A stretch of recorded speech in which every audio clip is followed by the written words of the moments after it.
दिसंबर का महीना शुरू हो चुका था। ठंड अपने पूरे जोर पर थी।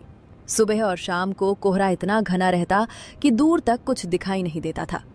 रमेश खेतों में मजदूरी किया करता था। मेहनत ही उसका सबसे बड़ा सहारा थी। उस दिन भी रमेश सुबह सुबह खेत पर काम करने के लिए पहुंचा ही था कि तभी उसका मालिक वहां आ जाता है। अरे रमेश, तू आ गया? चल, अच्छा हुआ। जी मालिक, आज जल्दी ही आ गया हूँ। खेत में काफी ज्यादा काम बचा हुआ है, सोचा सुबह सुबह निपटा ले। ना रे रमेश, आज से नहीं। नहीं मतलब? आज से मैंने सभी मजदूरों की छुट्टी कर दी है। लेकिन मालिक, अभी तो दिसंबर का महीना शुरू हुआ है। वही तो कह रहा हूं, दिसंबर में ठंड बहुत बढ़ जाती है। इतनी ठंड में मैं किसी से मेहनत नहीं करवाना चाहता। मालिक, मेहनत से ही तो हमारा घर चलता है। अगर काम नहीं करेंगे तो चूल्हा कैसे चलेगा? घर में बूढ़ी माँ है, बीवी है, सब इसी कमाई पर निर्भर हैं। देख रमेश, ये मेरे बस की बात नहीं है। इतनी सुबह सुबह उठकर तुम लोगों पर निगरानी रखना, खेतों में घूमना, मेरी उम्र भी अब उतनी नहीं रही।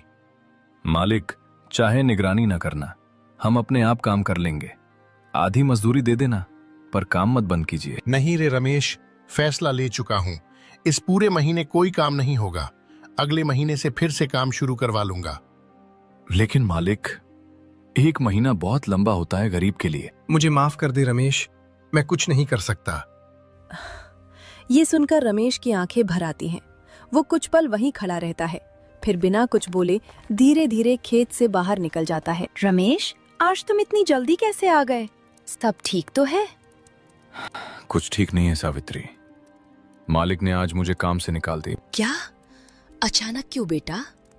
कहने लगा कि अब काम कम है, मजदूर ज्यादा है। बोला अब मत आना। अब मैं कहां जाऊं अम्मा?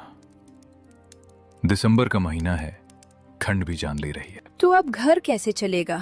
किराया, राशन। रमेश कुछ बोल ही रहा होता है कि तभी बाहर से दरवाजा खुलता है।